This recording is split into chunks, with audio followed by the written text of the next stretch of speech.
I want to talk to you guys about tenant scams that landlords don't see coming. And one of them, my client was actually this close to it just happening to them. But thankfully, we did some extreme due diligence and we caught it. And I made this video so that you guys are able to do that due diligence too. Now, the first scam that I want to talk to you guys about that unfortunately happens a lot is falsified documents and hiding information. Now, this is what just happened. We got an application on a property for one of our clients, and the tenant submitted their application, they submitted all their info, and when we started peeling back that onion, we started finding things that some landlords might actually miss. We took the application, we called the current landlord, and we started asking them questions, and even simple questions that we actually asked, we noticed they were having a hard time giving us the answer. They were overly friendly, overly pushing the tenant on us, telling us how amazing they were, really selling this tenant. So what I did as a real estate agent, I'm able to actually go online and see who owns that property. I want to make sure that the landlord on the application is actually the person that owns the property. Now, when I went and took a look at this, I actually did see that landlord, the person they put on the application, does own the property. But I saw a second owner that actually had the exact same last name as the tenant. Turns out that was a family member of the tenant. She is living at home right now, and she played the game of saying that this was my landlord. I've been living there for X amount of years. I've been paying X amount of rent. They gave us the whole story, and we found it, which obviously had our backs against the wall and made us concerned, and we decided not to move forward with that application. Now, there were other things in there, like the credit reports and the income that, things just weren't adding up, and we couldn't verify the actual amount of the income. Just wasn't making sense. And the documents, we could tell, were also falsified. There was an employment letter that looked like maybe ChatGPT wrote it, or that maybe even the tenant wrote it, but it didn't have like a professional letterhead on it. Overall, HR email was not the company email, and it looked like it was almost like the number was leading to a friend. So when it comes to falsified documentation, you guys need to check the employment letter. You need to check the credit report, not just the credit score. Sometimes what happens is tenants will submit a credit score, and that's all you can see. You can't see anything below it. You want the full report, and what you also want is you want to make sure that that tenant's name is on the report. So when they pull it, you can see that that is actually theirs. Now, you can also get things like the pay stubs. Pay stubs are very important, so you can see the year to date, make sure that everything adds up with how much they actually say that they are making. You want to get the employment letter that shows how much they're making, how long they have been there, and the number to HR. Now, what I want you to do is go online, actually make sure that that number is on their website for their HR so that you can contact the employer and you know that everything adds up. Now, another little trick you can do, you can go on LinkedIn and you can see if the manager actually works at LinkedIn. A lot of times they actually do put that in their profile. So you can start verifying things and making sure that it is true. On the application, you will also see the references, which you can call. And I always ask for two landlords, the current landlord and the previous landlord, just in case they have one. A lot of times, we catch the current landlord in a lie. Now, the reason for that is because that landlord just wants them out of the property if they've been a problem. It's unfortunate, but sometimes they don't tell you the truth because they just want their unit back and they want that tenant to move on. Now, the previous landlord before that will always tell you everything you need to know. If they were a good tenant, if they paid on time, if they took care of the unit, all of those things that you need to know. So when it comes to the due diligence phase, make sure you do not get scammed by falsified documents. Make sure that you verify everything they say is true. Go above and beyond and do your due diligence. Now, the next scam that's unfortunately common is the pet scam. On the application, tenants have the opportunity to write down whether they do or do not have pets. Sometimes they will say no, sometimes they will leave it blank, and then the tenant moves in and all of a sudden they bring dogs, a cat, whatever pets they have, they bring them. Now in some cities, you actually can't tell a tenant that they are not allowed to have pets. Sometimes they'll even say it's an emotional support pet. But depending on where you are, you might not be allowed to tell tenants that they can't have pets. But you might not want pets within your unit because you might be concerned of damages, so you might be looking to vet out a tenant that doesn't have them. Unfortunately, this is common where people will tell you they don't have pets.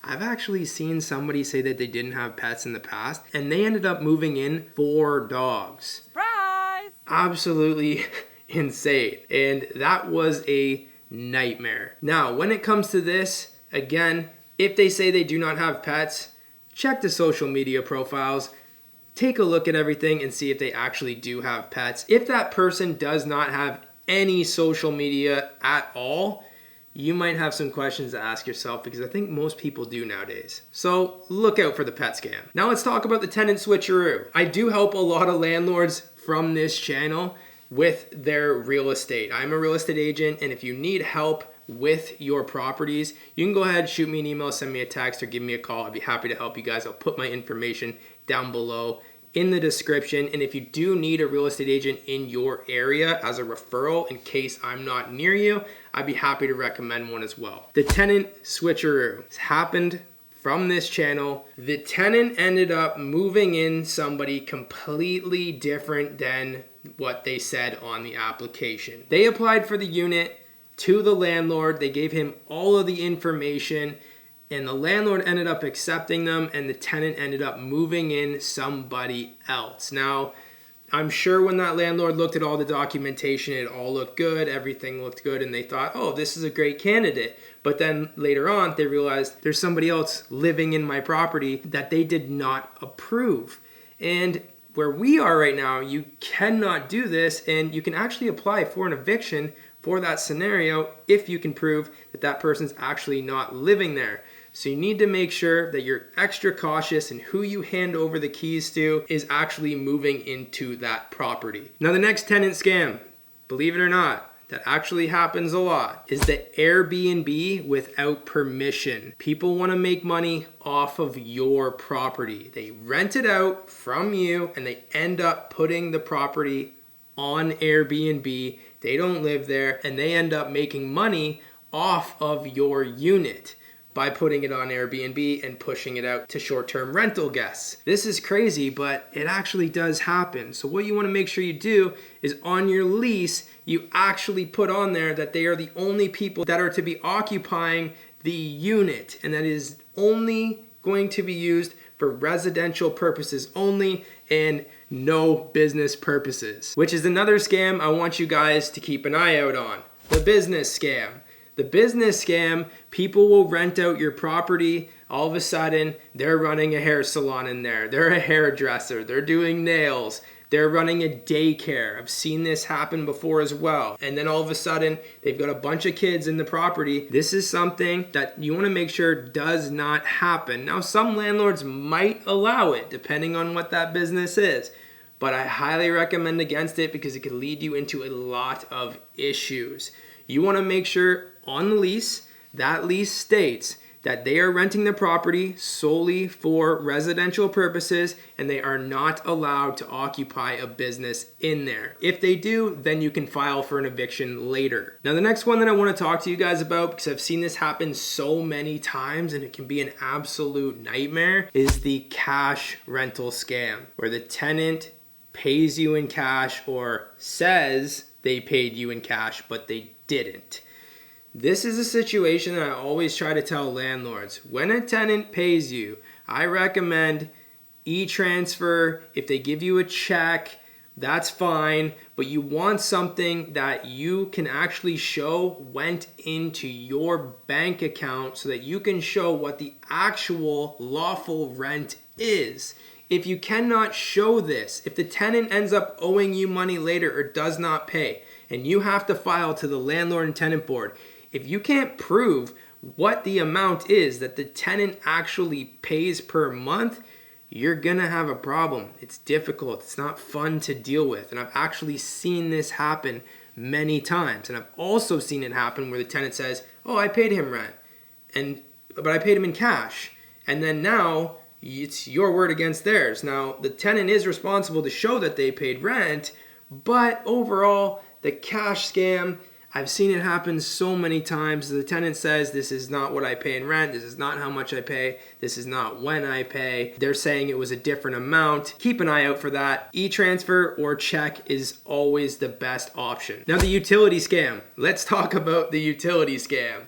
Before you guys hand over keys to your new tenant, you want to make sure that the utilities is fully set up. You want to make sure it's in their name and they show you proof that this was actually done.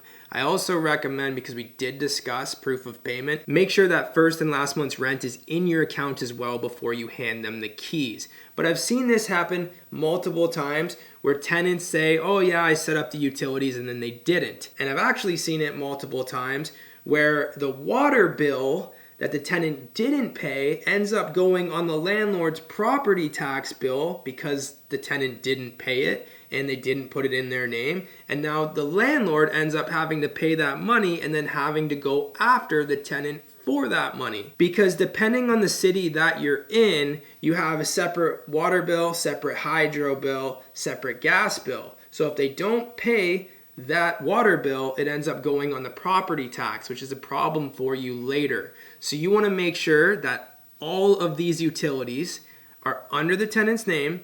They show you proof so that they pay it monthly and you release yourself from that responsibility before you hand over the keys. Now, one last thing that I want to touch on before you approve the tenant, before you sign a lease, before you do any of those things, you ask the tenant for their government ID, because this is one of the biggest scams that you want to look out for. Tenants will actually put a false name and last name on the information that they provide you, because they don't want to give you their real name, because maybe they already have a claim against them from the landlord and tenant board online that you can actually find, and they're having now a difficult time finding a place, so they lie about their name. I always make sure I get government ID so that I know who legally is in mine or my client's properties, so that I can take a look at this and make sure that that is the real person. And if you ever do have an issue later, you are filing to the landlord and tenant board against the correct legal name. And if there's any tenant scams that you've been through or that you know of that I might not have mentioned, drop them in the comments so that we can talk about them and you can share them with other people so that they can get better at doing their due diligence. Don't forget to subscribe, and I'll see you guys in the next video.